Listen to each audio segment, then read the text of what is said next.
June 16th, 2026. Kansas City, Argentina versus Algeria, and Lionel Messi is about to make history.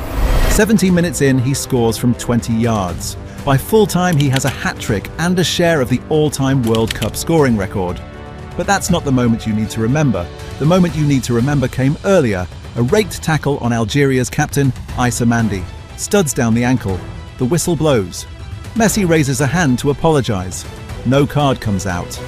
VAR takes a look. VAR moves on, and so does everyone else. Nobody knew it yet, but that non-decision was the first domino. Because 25 days later, for the first time in nearly a century of World Cups, the 4 highest-ranked teams on the planet are all standing in the semi-finals. Perfectly, predictably. And the coaches they left behind are asking one question: was any of this real? To understand how we got here, you have to go back to the group stage when the cracks were still small enough to ignore. France versus Senegal. Kylian Mbappe goes down in the box under a mistimed Sadio Mane challenge. Referee Alireza Fagani waves play on. VAR sends him to the monitor and he still says no, ruling that Mbappe initiated the contact. Watch that replay 10 times. You won't reach that conclusion once. France won comfortably, so the world shrugged. Then England versus Ghana. Ezri Konsa launches into a wild challenge on Prince Adu inside the area. No whistle, no VAR, nothing. A penalty there and a goal might have rewritten the entire Group L table. Thomas Tuchel had already started railing at the standard of officiating. He wasn't wrong, he was just early. And here's what this does inside a dressing room. When nobody knows what a foul is anymore, you coach fear. Defenders get told to stay on their feet in the box at all costs. Attackers get told to go down and pray. By the knockouts, Switzerland's entire plan for Messi, in Granit Xhaka's own words, was to stay compact, close the gaps and give him no space.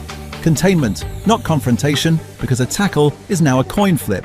The real tactical evolution of this tournament wasn't pressing schemes or back threes. It was referees rewiring how coaches think. By the round of 16, Harry Kane was clean through against DR Congo when the goalkeeper slid straight through him. The referee implied a dive but never booked him for one. Even the punishment couldn't agree with itself. Isolated mistakes, that's what FIFA called them. Then July 1st happened. Remember Messi's tackle from opening night? Hold it in your mind. Studs on the ankle, no card. Now watch July 1st, USA versus Bosnia. Folarin Balogun steps on Tarik Muharremovic's heel and ankle in a coming together. In real time, it looks innocuous. In slow motion, it looks ugly, exactly like Messi's did. This time VAR intervenes. Straight red, serious foul play, same offence, same tournament, same technology. 2 verdicts. That alone should have been the scandal of the summer. It wasn't even close. Because what happened next broke something no World Cup had ever broken before. Donald Trump picked up the phone and called Gianni Infantino, the man whose FIFA had handed Trump its very first Peace Prize a year earlier. The President of the United States, a man who admitted, "I didn't know what the hell a red card was," asked FIFA to review the suspension, and FIFA did. The disciplinary committee reached for Article 27 of its own code, suspended the ban, and Balogun walked out to face Belgium in the round of 16. Belgium's federation was astonished. They asked FIFA for an explanation, and FIFA registered the question as an appeal, then threw that appeal out because Belgium had no standing to make it. They invented the appeal and killed it in the same breath. Belgium's coach Rudi Garcia stood in front of the press and delivered the line of the tournament. Apparently, at this World Cup, the 5th of July is actually the 1st of April. April Fools. Belgium won 4-1 anyway, which somehow makes it worse. FIFA set fire to 100 years of disciplinary precedent, for nothing. 6 days later, Atlanta, Egypt versus Argentina. And if the Balogun affair proved FIFA's rules could bend, this was the night an entire nation decided they were being bent on purpose. Egypt led the world champions 2-0 with 11 minutes to play. Mohamed Salah's last World Cup, and his country stood minutes away from the quarterfinals. Then it unraveled. 3 Argentina goals in 14 minutes, finished by Enzo Fernandez's header in the 92nd. But it's not the collapse Egypt couldn't accept. It's what the officials did on the way there. In the second half, Mostafa Zico turned in a strike that would have doubled Egypt's lead. VAR combed back through the build-up and found Marwan Attia tugging Lisandro Martinez's shirt and catching his foot. A foul. Honestly, yes, no goal. Fine, but if that's the standard, apply it everywhere.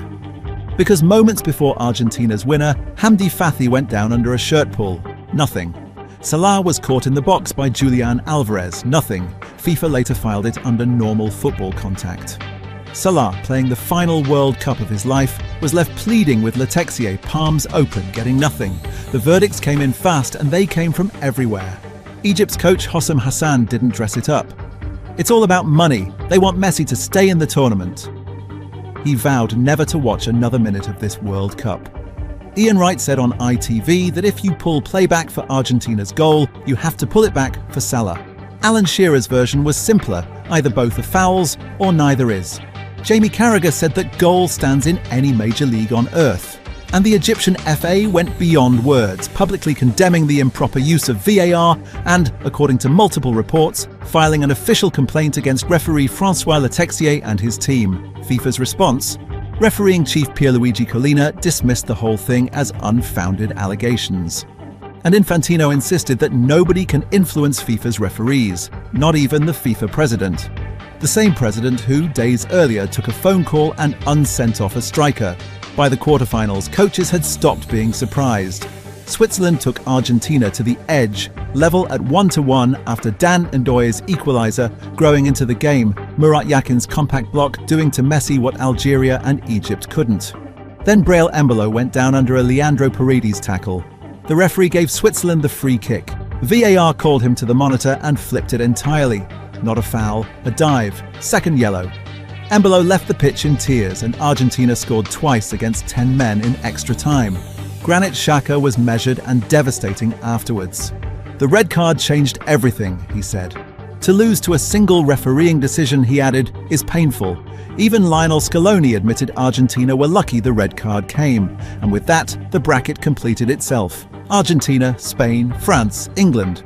FIFA's ranked 1, 2, 3 and 4, all in the semi-finals together for the first time since the rankings were invented in 1992.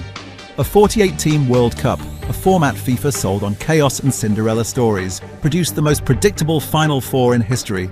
The draw was even pre-built so those four couldn't meet before the semis. FIFA called it competitive balance.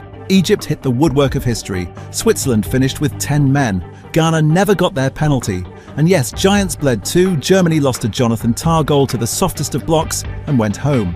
But when the decisions that shaped this bracket broke, they broke again and again in one direction, toward the stars, toward the seeds, toward the television numbers.